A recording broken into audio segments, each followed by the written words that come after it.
नाज़रीन अस्सलामु अलैकुम व रहमतुल्लाहि ताला बरकातुहू। नाज़रीन, मैंने जो नक्श लेकर के आप लोगों के दरमियान में हाज़िर आए हैं, ये दुश्मन को बर्बाद करने का नक्श है। और नाज़रीन, जो भी मेरे चैनल को देख रहे हैं उनका मैं शुक्रगुज़ार हूँ। जब भी दुआ के लिए हाथ उठे नाज़रीन, मुझे भी दुआ में ज़रूर याद फरमाएँ। सबको रब्बे करीम से दुआ है कि मौला करीम सबको अपने हिफ्ज़ व अमान में रखे। जिसकी जो परेशानी है मौला करीम उसकी परेशानी को दूर अता फ़रमाएँ, खुशहाल ज़िंदगी अता फ़रमाएँ। नाज़रीन, मुझे दुआ में ज़रूर याद रखे, ख़ात्मा बिल खैर नसीब अता फ़रमाएँ। नाज़रीन, जो नक्श है दुश्मन को बर्बाद करने का, यह नक्शे का इस्तेमाल आप लोग तभी करें जब आपने दुश्मन से सुलह करने चाहा, आप दुश्मन तैयार नहीं था, आपने हर तरीके से आजमाइश कर ली मगर वो आपसे आपका पीछा नहीं छोड़ रहा है, आपकी इज़्ज़त को उछाल रहा है, आपको दर बदर वो बेइज्जत करना चाहता है और वो तरह तरह की मुसीबतों में आपको मुब्तला करना चाहता है, गिरफ़्तार करना चाहता है। उस हालत में अब इस नक्श का इस्तेमाल करें। इंशाअल्लाह ताला जो भी दुश्मन है वो हलाक हो जाएगा, बर्बाद हो जाएगा, वो बीमारी में मुब्तला हो जाएगा, दुश्मन पश्त हो जाएगा इंशाअल्लाह। नाज़रीन, जब ये नक्श करें तो दिन में करें और 11 बजे के बाद ये नक्श का लिखना आप शुरू करें। और इसमें एक बात ज़रूरी है कि नाज़रीन, जब आप नक्श को लिखें तो दुश्मन का बाल का इंतखाब करें। मतलब क्या कि उसके दुश्मन का जो बाल है उसको ढूंढ करके लाएं, कहाँ रखती है वो बाल, कहाँ या औरत है या मर्द है, उसका बाल किसी तरीके से हासिल करें। हासिल करने के बाद इस नक्श को लिखें। अब नक्श की चाल हम आपको बताते हैं। ये तावीज़ किसी तरह से लिख सकते हैं, किसी पेन और किसी कलम से भी लिख सकते हैं।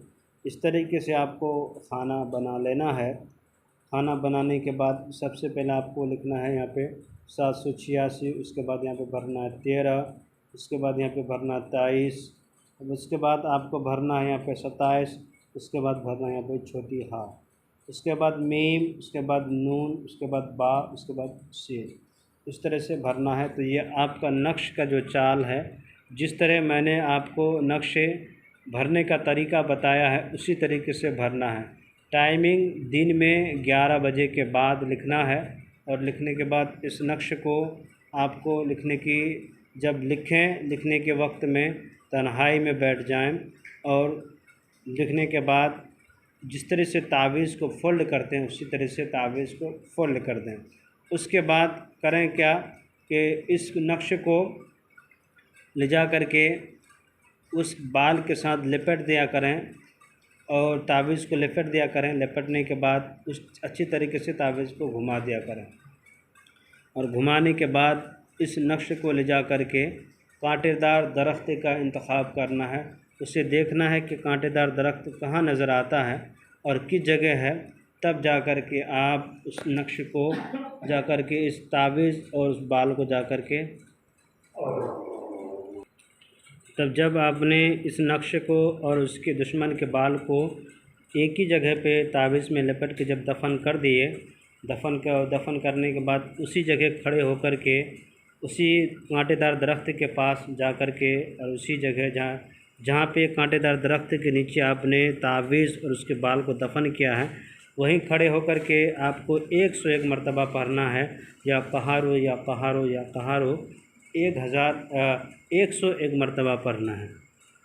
नाज़रीन, 101 मरतबा जब या कहारो पढ़ दिए उसके बाद आपको मिट्टी डाल देना है। मिट्टी डालने के बाद वहाँ से चला आना है आपको। देखिएगा कि चंद लम्हात गुज़रने के बाद दुश्मन पश्त पड़ जाएगा और उसकी इस तरह से हालत हो जाएगी कि दिन ब दिन वो इंसान के ऊपर बीमारी लाहिक हो जाएगी। दुश्मन इस तरह बेचैन हो जाएगा कि उसका ज़िंदगी कटना दुश्वार हो जाएगा। फिर आकर के वो किसी के सामने अपना दुश्मनी लेने के लिए वो सोचना दुश्वार हो जाएगा। नाज़रीन, इजाज़त चाहते हैं, लाइक और सब्सक्राइब कर दें, ज़रूरतमंदों को शेयर कर दें ताकि इससे अच्छी वीडियो हम आपको लेकर के हाज़िर आएंगे। खुदा हाफिज़।